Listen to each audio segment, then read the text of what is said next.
আসসালামু আলাইকুম।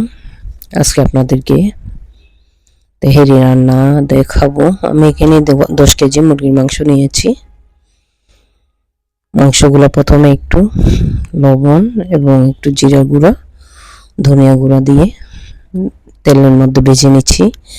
পানিটা শুকিয়ে নিচ্ছি, কারণ মুরগির যাতে গন্ধ না থাকে, এই কারণে অল্প অল্প করে ভেজে নিচ্ছি তেলের মধ্যে। কিছু বাছতে দিয়েছি, কিছু ম্যারিনেট করে রেখেছি, আর কিছু ফ্রেশ হয়ে গিয়েছে। এভাবে আস্তে আস্তে করে এখানে 5 কেজি চাল নিয়েছি। এটা পানিতে ভিজিয়ে দিয়েছি 15 মিনিটের জন্য। এটা পোলাও চাল, সেই সাথে ম্যারিনেট করে রাখতেছি। জাস্ট লবণ, জিরা গুঁড়া এবং ধনিয়া গুঁড়া দিয়ে মেখে রাখি। মেখে আর পরে এটা তেলের মধ্যে ফ্রাই করে নিচ্ছি।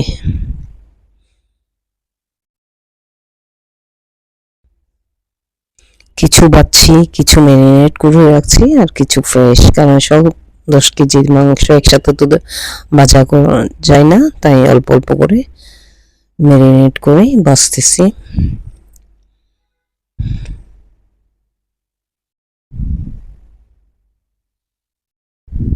কিছু ভাজা হয়ে গেলে নামিয়ে ফেলবো। এরপর এখন ম্যারিনেট করে রাখাগুলো আবার ভেজে নেব।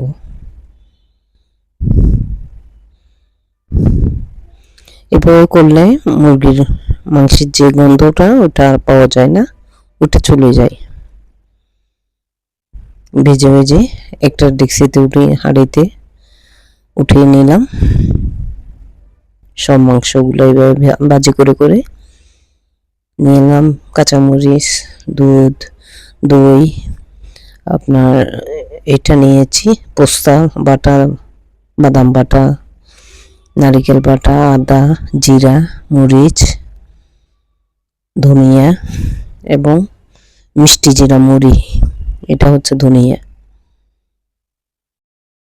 এখানে নিয়েছি গাজর, আলু কুচি করে নিয়েছি, সেই সাথে লবণ।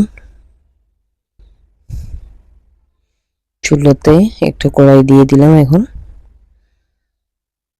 এই যে গরম মশলা, দারচিনি, এলাচি, তেজপাতা সব দিয়ে দিব।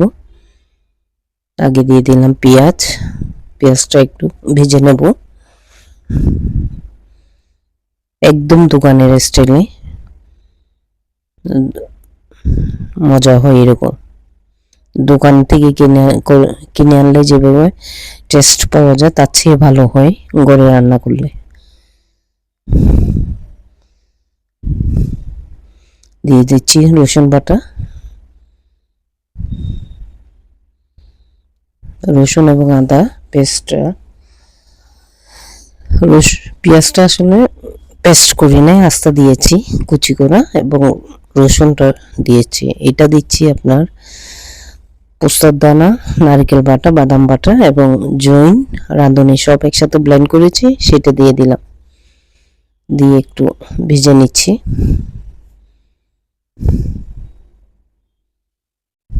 একটু পানি দিয়ে দেব, 1 কাপ পানি দিয়ে দেব,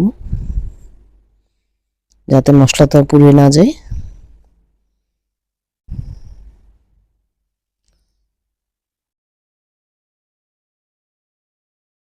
এবার দিয়ে দিচ্ছি আপনার আদা বাটা, আর একটু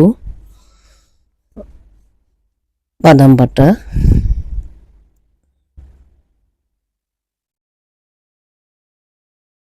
কিছুক্ষণ কষিয়ে নিলাম। ধনিয়া গুঁড়া দিলাম 2 টেবিল চামচ,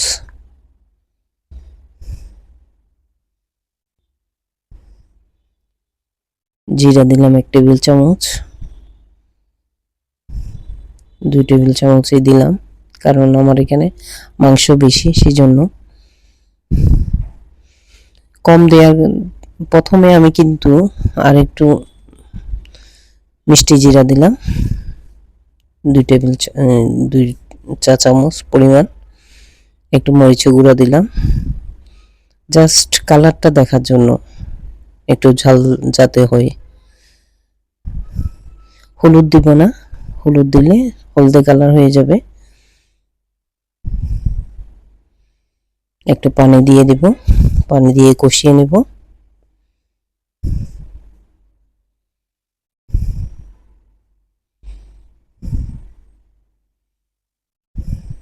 কষানো হয়ে গেলে আমি ভাজি করে রেখেছি তেলের মধ্যে একটু সেই মাংসগুলো ঢেলে দেব। একটু তেজপাতা, দারচিনি, এলাচি দিলাম।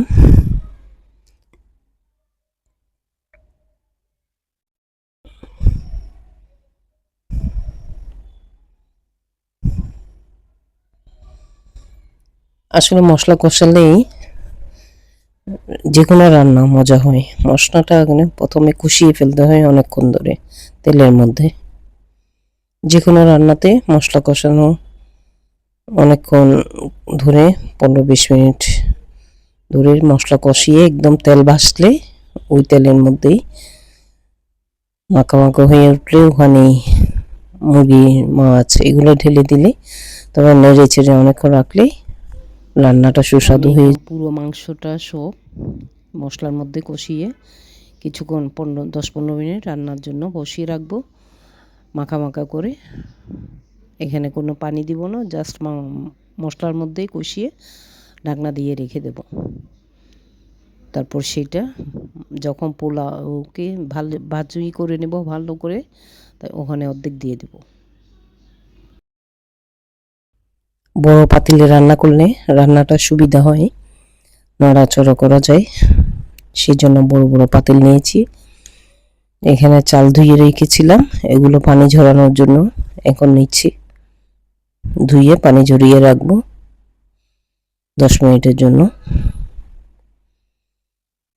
সাথে নিয়েছি গাজরটা একটু তেল এবং ঘিয়ের মধ্যে ফ্রাই করে ফেলবো যাতে একটা ফ্লেভার হয়।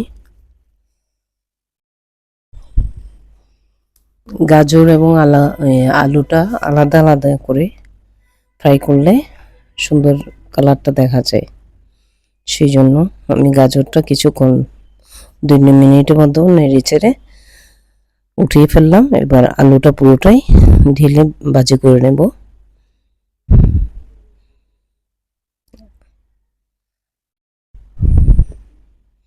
কোনো কিছু দিই নেই, আপনার হলুদ, মরিচ, ধনিয়া কিছুই দিচ্ছি না, জাস্ট একটু তেলের মধ্যে ফ্রাই করে নিচ্ছি সামান্য তেল এবং ঘিয়ের মধ্যে।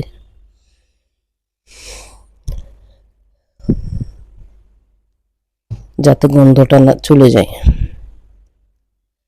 চালটা ঢেলে নিলাম, পানি ঝরিয়ে নিলাম। এখন আলাদা একটা পাতিল বসালাম, এখানে দিয়ে দিচ্ছি তেল। যাতে চালটা প্রথমে ভাজি করে নেব ভালো করে। দিয়ে দিচ্ছি ঘি, রেড কাউ ঘিটা ব্যবহার করলাম আমি। দিয়ে দিচ্ছি একটু তেজপাতা, দারচিনি, এলাচি। তারপর দিয়ে দেব চালগুলা অনেকক্ষণ ভাজার পরে তারপর আমি মাংস অর্ধেক, আমি এখানে 5 কেজি চালকে 2 ডেক্সিতে করে রান্না করতেছি। 1 ডেক্সিতে 2.5 কেজি আর অন্য ডেক্সিতে 2.5 কেজি। বড় পাতিল নিয়েছি যাতে নাড়াচাড়ার সুবিধা হয়। প্রথমে একটা ডেক্সিতে বসালাম, এগুলো ভালো করে কষিয়ে নেওয়ার পর মাংস ঢেলে দিব। তারপর গাজর, আলু এগুলো দিয়ে দিব, চিনি দিব, একটু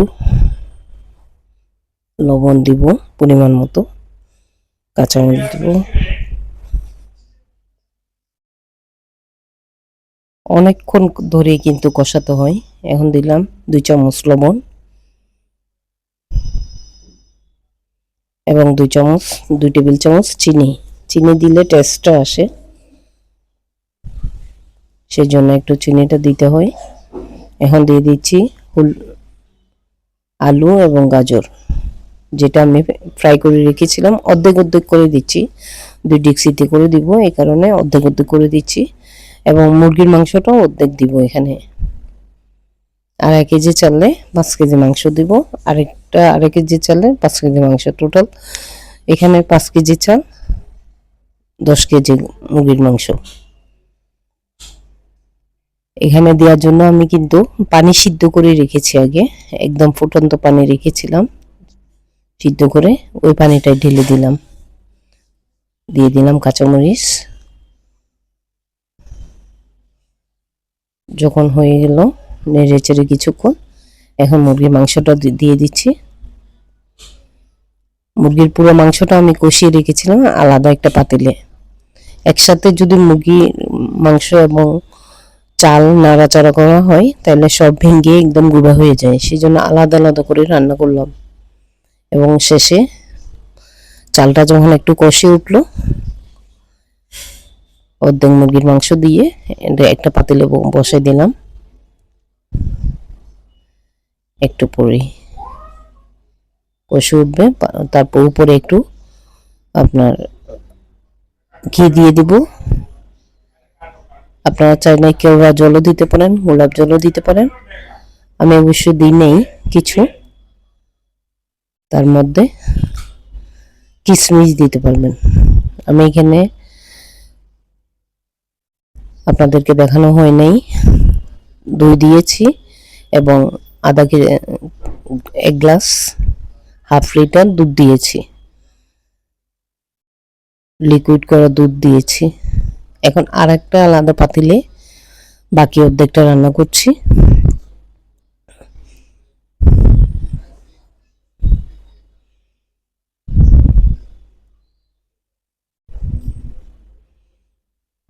এই রান্নাটা আসলে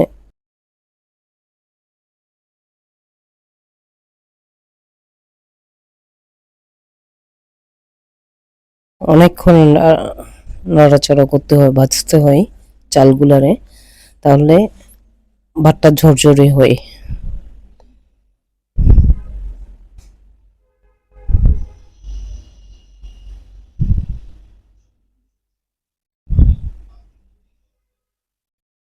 লবণ,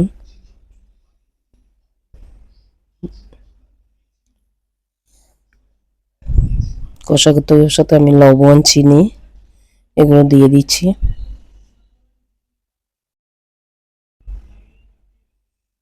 আজকে একটা উপলক্ষ নিয়েই রান্নাটা করছি।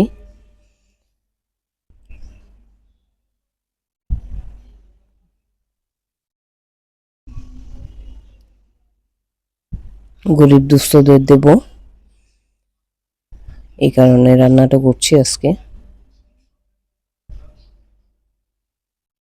একদম ভালো করে কষিয়ে নেবেন যাতে চালগুলো আলাদা আলাদা বোঝা যায়। মুরগি মাংসটা দিয়ে দিলাম, দিয়ে নেড়ে চেড়ে বাকি মুরগি মাংস সব দিয়ে দিলাম।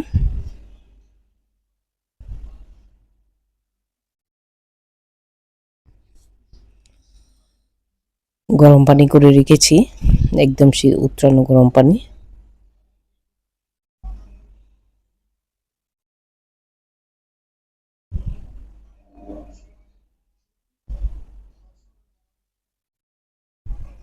কাঁচামরিচ দিলাম,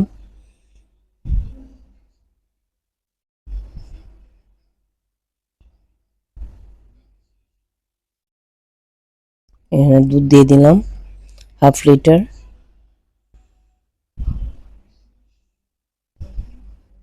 এবং দইকে আমি ব্লেন্ড করে নিয়েছিলাম, দইও দিয়ে দিলাম। নেড়ে চেড়ে ঢাকনা দিয়ে রেখে দিবেন।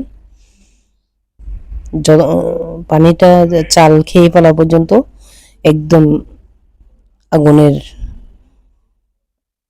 তাপটা বেশি বাড়িয়ে দিবেন।